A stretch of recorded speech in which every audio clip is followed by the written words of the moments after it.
প্রতি 20 মনে 1 মন। তাহলে 100 মনে কয় মন দিতে হবে? 100 মনে 5 মন, অর্থাৎ প্রতি 20 মনে 1 মন। এরকম করে আপনি যতগুলো ধান মারবেন, যতগুলো ভুট্টা মারবেন, যতগুলো গম মারবেন, এই পরিমাণ সম্পদ এটা দিয়ে দেওয়ার নামই হলো ওসর। এটা দিয়ে দেওয়ার নাম কি? ওসর। আচ্ছা, বিবেকবান মানুষ আপনারা চিন্তা করে দেখেন তো, সমাজে অনেক লোক আছে 50-60 মন ভুট্টা মারছে, ও গল্প করতে করতে কয় কতগুলো ভুট্টা মারলো রে, আচ্ছা ভাইয়া এবার কম হয়েছে, কয় কত, কয় 70 মন মাত্র। আছে না এমন লোক? 70 মন ভুট্টা আবাদ করতে খুব বেশি জমি লাগে না।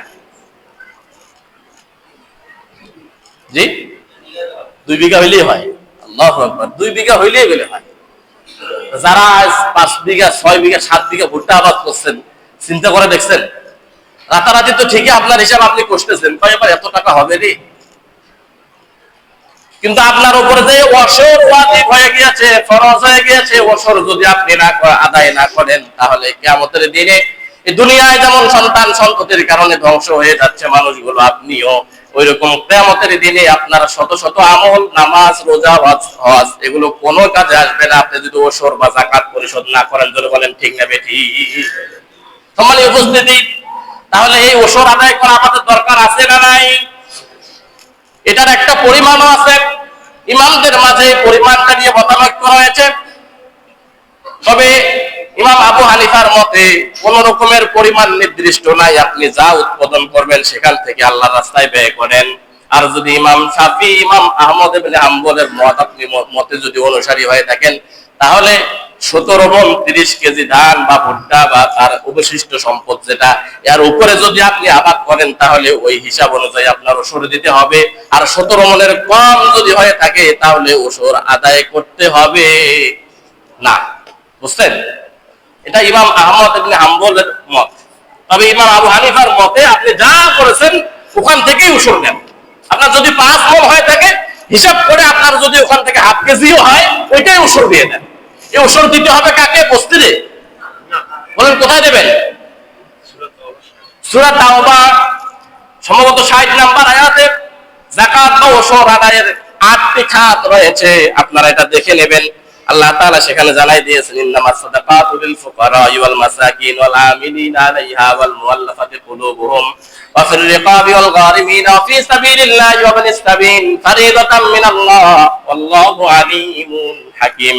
যাকাত বা ওসর 8 শ্রেণীর লোকজন এটা খেতে পারবে, এর বাইরে কেউ খেতে পারবে না।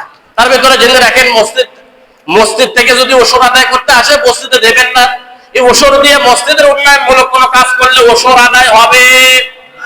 ইমাম মুয়াজ্জিনের বেতন পরিশোধ করলে ওসর আদায় হবে। যদি মাদ্রাসা থেকে হুজুররা আসে, এতিমখানার বাচ্চারা পড়ে, তাহলে ওসর দেওয়া যাবে। আপনার নিকটতম প্রতিবেশী এক বেলা খায়, 2 বেলা না খেয়ে থাকে, ওকে ওসর দেওয়া যাবে।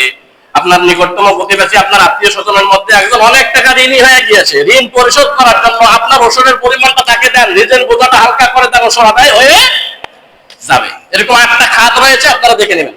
সম্মানীয় উপস্থিতি, গত জুমায় আলোচনা করেছিলাম ইমানদারদের মৃত্যুর ফেরেশতারা কিভাবে এসে তাদের জান কবজ করে নেয়। আর আজকে আলোচনা করার কথা ছিল যারা বেঈমান হয়ে মারা যাবে, তাদের রূহ বা জান গুলো কিভাবে ফেরেশতারা কবজ করে নেয়। খেয়াল আছে আপনাদের? ইমানদারদের আত্মা, হাজার হাজার ফেরেশতা এসে ইমানদারদের আত্মাকে স্বাগতম জানাবে, বলবে ইয়া আইয়াতুহান নাফসুত তাইয়্যিবা, হে পবিত্র আত্মা আসো, খুব যত্ন সহকারে জান্নাতি রেশমি কাপড়ের মধ্যে আপনার আত্মাটাকে নিয়ে তারা স্বাগত জানাতে জানাতে আল্লাহ তাআলার কাছে নিয়ে যাবে। আল্লাহ তাআলা বলবে, কার আত্মা নিয়ে এসেছো? তারা বলবে, ফুলান ইবনে ফুলান, অমুকের ছেলে অমুকের আত্মা বা অমুকের মেয়ে অমুকের আত্মা নিয়ে এসেছি।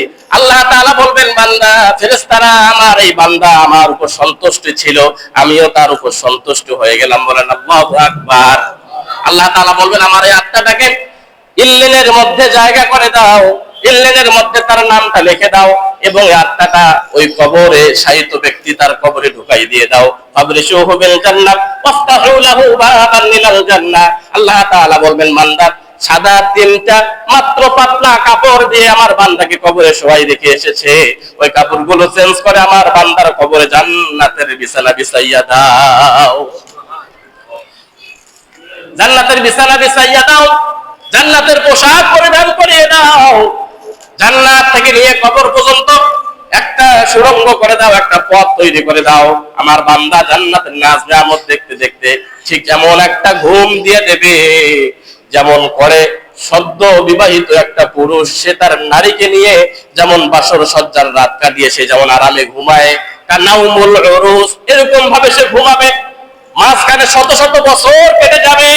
ইসরাফিল আলাইহিস সালাম যখন সিংহার ফুৎকার দেবে, বান্দার যখন ঘুম ভেঙে যাবে, সে বলবে ক্বালু ইয়া ওয়াইলানা মান বা'আতানা মিন মারকাদিনা, হায় আমাকে কে আজকে ঘুম থেকে জাগালো? ফেরেশতারা বলবে হাযা মা ওয়াদার রহমান, এটা তো তোমার রবের পক্ষ থেকে এটা এরকম ওয়াদা ছিল যে ওয়াসাদাকাল মুরসালুন, এবং মুরসালিনদের জন্য জোরে বলেন সুবহানাল্লাহ। সম্মানীয় উপস্থিতি, সে তার এইরকম আরামের ঘুম ঘুমাবে, মাঝখানে হাজার হাজার বছর কেটে যাবে। আপনি যদি আল্লাহ তাআলার দেওয়া ইবাদত না করেন, নিয়ামতের যদি শুকরিয়া আদায় না করেন, যদি মনে করেন যে খাই দাই ফুর্তি করি, দুনিয়াটা মস্ত বড়, এরকম করেই কবরে চলে গেলেই হবে, কিসের আবার সওয়াল জবাব, কিসের আবার হিসাব নিকাশ, এটা যদি আপনার থিওরি হয়, এটা যদি আপনার মতাদর্শ হয়, আপনি যদি ইসলামকে যদি আপনার বুকে ধারণ না করেন, যদি আপনি কোরআন সুন্নাহ অনুযায়ী অনুশাসন মেনে যদি না চলেন, তাহলে আপনার মৃত্যুর সময় ফেরেশতারা হাজার হাজার ফেরেশতা আপনার যখন জান কবজ করতে আসবে, দূর থেকে তো আপনাকে ভয় দেখাবে। দূর থেকে কি করবে? দূর থেকেই ভয় দেখাবে। তাদের চেহারা দেখে আপনার কলিজা পিপাসায় একেবারে ফেটে যাওয়ার মতো হয়ে যাবে, আপনি ভয়ে আঁতকে উঠবেন। অনেক মানুষ মারা যাওয়ার আগে কয় আমি ভয় পাচ্ছি, আমি ভয় পাচ্ছি, বলে না? কিসের ভয়? কয় আমাকে নিতে আসতেছে, এই যে দেখা যাচ্ছে। কই তুমি দেখো, আমরা তো দেখি না, বলে না? এরকম বলে না? আমি বলছি না সেটা খারাপ মৃত্যুর লক্ষণ, তা বলছি না। এরকম অনেক মানুষ বলেন। হাজার হাজার ফেরেশতা তার জান কবজ করার জন্য, জানটাকে নিয়ে যাওয়ার জন্য আসবে, দূর থেকে ভয় দেখাবে। তাদের হাতের নখগুলো হবে একেবারে আগুনের তৈরি করা। ফেরেশতা মালাকুল মউত যখন তার এই রূহটাকে বের করার জন্য যখন তাকে থাবা দেবে, তার বুকে যখন হাত রাখবে, হাদিসের মধ্যে আমি পড়েছি, একটা জবেহ না করে কোন প্রাণীর চামড়া ছুলালে যেরকম কষ্ট হয়, জবেহ না করে কোন প্রাণীর চামড়া ছুললে কি কষ্ট হবে না? খুব না অল্প? কথা বলেন, খুব কষ্ট হবে।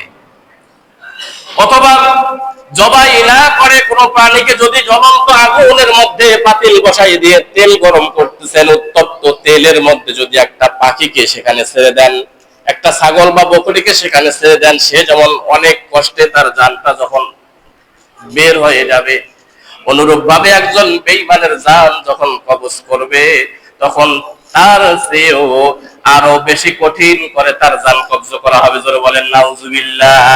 ফেরেশতারা বলবে ইয়া আইয়াতুহান নাফসুল খাবিসা, হে অপবিত্র আত্মা, আসো। নিয়ে ওই জান্নাতের রেশমি কাপড়ে আর আপনাকে দেবে না, স্পটের ছালা নিয়ে আসবে, নিয়ে এসে ওইটাতে রাখবে। আর জান আপনার বের করার সময় মনে করেন যে একটা রডের মধ্যে যদি তুলা, আবার সেটা যদি ভিজে যায়, কি ভিজতে? তুলা ভিজে যায়, রডের মধ্যে আটকে গেছে, এই রড থেকে তুলা বের করা সহজ না কঠিন? স্যার কি বলেন? কঠিন নয়। এরকম করে জান কবজ করা হবে। আহা, ইয়া আইয়াতুহান নাফসুল খাবিসা, হে অপবিত্র আত্মা, এরকম টেনে হিসেবে বের করা হবে। ছুটাছুটি করবে, হাতের দিকে দৌড়াবে, পায়ের দিকে দৌড়াবে, দাঁড়াও একটু মজা দেখাচ্ছি তোমাকে। বের করে নিয়ে যখন নিয়ে যাওয়া হবে, তার ওই আত্মার মধ্যে, তার সে ওই আত্মাটার মধ্যে জান্নাতের কাপড়ও থাকবে না, জান্নাতের সুঘ্রাণও লাগাই দেওয়া হবে না, দুর্গন্ধ ছড়াবে। ফেরেশতারা ওই দুর্গন্ধ দেখে বলবে এই ছড়াও, এটাকে ছড়াও, কাকে নিয়ে আসতেছো? দুর্গন্ধ ছড়াচ্ছে। এটা অপবিত্র আত্মা, বান্দার নিয়ামত পেয়ে শুকরিয়া আদায় করে নাই, ৬০-৭০ বছর জিন্দেগি দিয়েছে, নিজের মন যেভাবে চেয়েছে ওইভাবে চালিয়েছে, আল্লাহর ইবাদত বন্দেগী করে নাই, দান সাদাকা করে নাই, এতিমের হক আদায় করে নাই, গরিব দুঃখী মানুষের হক মেরে খেয়েছে, অন্যের জমি আইন ছেলে দিয়েছে, মানুষকে কষ্ট দিয়েছে, মানুষের কাছ থেকে নিয়ে অবৈধভাবে টাকা ইনকাম করেছে, এটা সেই পাপিষ্ট আত্মা। ফেরেশতারা বলবে টানা ওটা, নিয়ে যাওয়া হবে সপ্তম আসমানের দিকে। আল্লাহ বলবে না, ওটা আনার দরকার নাই, টানা ওটা।